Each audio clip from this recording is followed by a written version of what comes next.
Hi. Um, I'm doing. I chose to do for my read aloud the Book of Proofs by Richard Hammock, and I chose this book just because it's a good introduction to proofs, which is a very difficult concept. It's a concept for a lot of 10th grade geometry students to wrap their heads around, and having it given in multiple different ways, like in writing and in math, language, whatever you want to call that, just helps. So, um, yeah, it really does prepare students for the material ahead of them in geometry. The article I chose, a little bit off topic from that, but it's an article about called Print Sample Blank Checks for Check Writing Practices, and it walks students through how to write checks. And I just chose that because it's a real world thing that has to do with math, that like it just helps students to see like how math can be used in the real world. And like, I don't know, students oftentimes have difficulty understanding like, why am I doing this, and seeing, oh, this is how checks work. I wouldn't have been able to do this without math, and as well as providing them with the knowledge of how to do it for their future, which is good for them. So that's why I chose that article.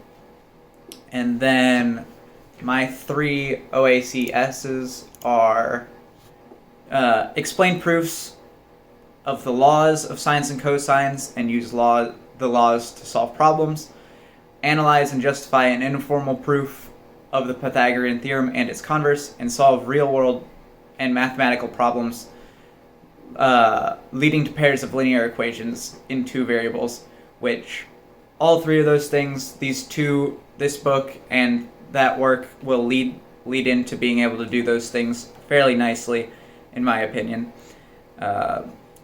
So yeah, let me make sure there's... Okay. So I'm just going to go right into the reading now.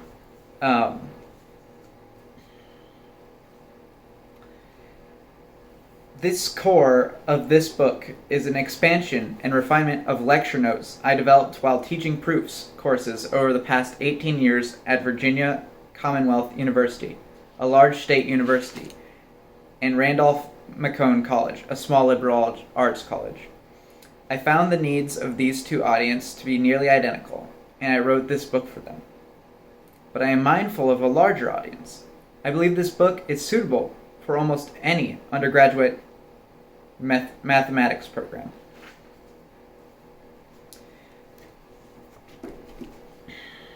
Introduction. This is a book about how to prove theorems. Until this point in your education, mathematics has probably been presented as a primary computational discipline. You have learned to solve equations, compute derivatives and integrals, multiply matrices, and find determinants, and you have seen how these things can answer practical questions about the real world. In this setting, your primary goal in using mathematics has been to compute answers. But there's another side of mathematics that is more theoretical than computational. Here, the primary goal is to understand mathematical structures, to prove mathematical statements, and even to invent or discover new mathematical principles, theorems, or theories. The mathematical techniques and procedures that you have learned and used until now are founded on this theoretical side of mathematics. For example, in computing the area under the curve, you use the fundamental theorem of calculus. It is because this theorem is true that your answer is correct. However, in learning calculus, you were probably far more concerned about how that theorem could be applied than understanding why it is true. But how we know it is true? How do we know it is true? How can we convince ourselves or others of its validity?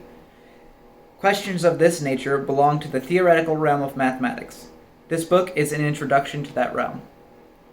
This book will initiate you into an eccentric world. You will learn and apply the methods of thought that mathematics use to verify theorems, explore mathematical truth, and create new mathematical theories. This will prepare you for advanced mathematical courses, for you will be better able to understand proofs, write your own proofs, and think critically and inquisitively about mathematics. Thank you.